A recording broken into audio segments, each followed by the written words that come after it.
Bienvenue sur la chaîne. Si vous êtes nouveau, n'hésitez pas à vous abonner et activer la cloche de notification.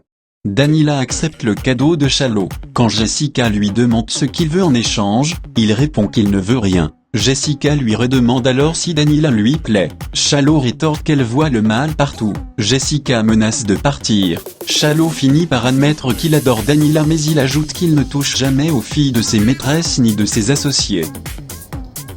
Paola est en larmes car personne n'est venu à la veillée de Martina. Hilda se souvient quand elle a vu cette maison pour la première fois avec Martial. Elle ajoute que cette maison ne lui plaisait pas. Alberto lui fait un tour du propriétaire.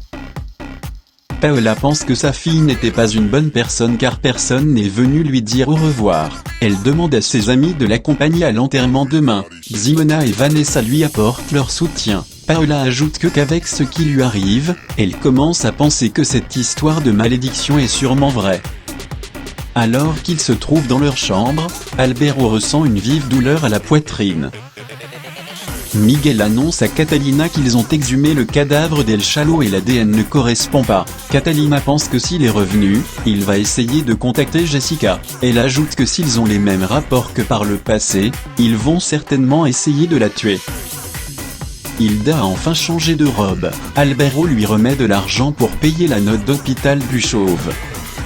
Ce qu'a dit Paola travaille Vanessa et Ximena. Elles veulent en savoir plus. Paola leur dit alors que les filles des 5 gamines du quartier vont toutes mourir. Ximena a peur. Paola lui demande de faire attention à sa fille car Adriana est déjà morte et Martina vient de mourir. Jessica qui était amie avec Elsa à l'époque et Catalina aussi doivent faire attention à leur fille. Vanessa ne comprend rien. Paola éclaire ses amis et raconte que quand elle était en prison, il y avait une voyante dans son quartier qui lui a tiré les cartes. Paola avait tiré au hasard la carte des 5 épées. Sans voir la carte, la sorcière devina et lui demanda à quoi elle pense quand elle voit le chiffre 5. Paola répondit qu'elle pense à son groupe de copines qui était 5, Paola, Ximena, Jessica, Vanessa, Catalina. La sorcière lui demanda ce que signifiaient les épées. Elle répondit la trahison, la mort.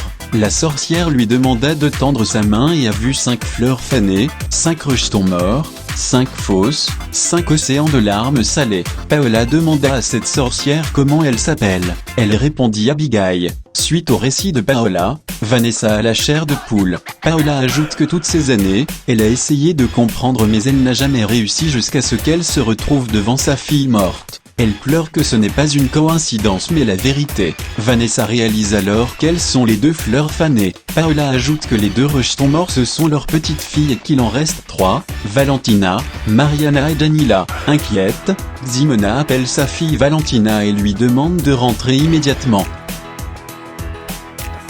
Catalina et Valentina élaborent un plan pour démasquer leur professeur principal. Catalina va l'inviter chez elle.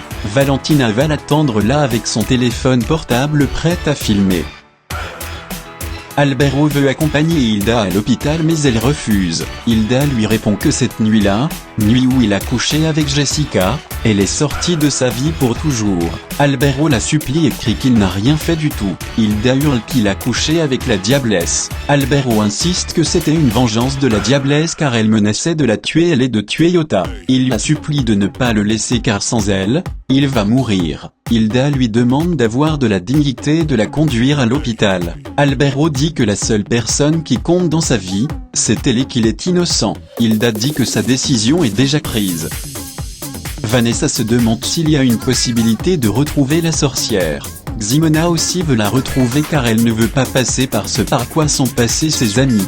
Catalina frappe à la porte. La sorcière poursuit ses incantations pour qu'Alberto s'humilie devant Jessica et qu'il lèche le sol qu'elle aura foulé. Alberto continue de ressentir les vives douleurs. Il refuse qu'Hilda l'aide pour ne pas qu'elle pense qu'il veut l'amadouer. Paola raconte à Catalina que Ximena, elle et Jessica doivent faire attention à leurs filles car elles vont sûrement mourir. Ximena ajoute qu'une sorcière a lu les cartes à Paola quand elle était en prison. Catalina ne croit pas à ces histoires de charlatans. Paola lui rappelle que 2 filles sont déjà mortes et se demande qui est la suivante. Devant l'hôpital, Alberto continue de supplier Hilda pour ne pas qu'elle le quitte. Elle le remercie d'avoir partagé sa vie ces 20 dernières années et de lui avoir donné une petite fille. Albero dit à Hilda qu'aucun homme ne l'aimera comme il l'a aimé et ajoute qu'il est né pour l'aimer. Hilda préfère prendre ses affaires et partir. Jessica dit à El Chalo qu'il faudra la tuer s'il veut finir au lit avec sa fille. Chalo lui promet qu'il ne fera plus de bringue à sa fille. Les deux narcotrafiquants discutent ensuite de Catalina. El Chalo dit à Jessica qu'elle était avec la DEA et Titi quand ils l'ont laissée pour mort puis propose à Jessica de se laisser trouver. Ximena dit à Catalina que tout coïncide. Catalina rétorque que c'est une malheureuse coïncidence et qu'ils ne peuvent pas devenir paranoïaques. Paola dit que la seule chose qu'elles peuvent faire, c'est attendre que l'une des filles meure.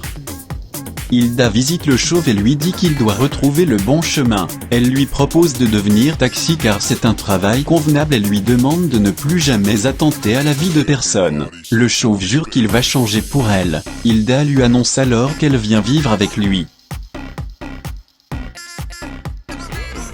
Si vous avez aimé la vidéo, n'hésitez pas à vous abonner, et activer la cloche de notification.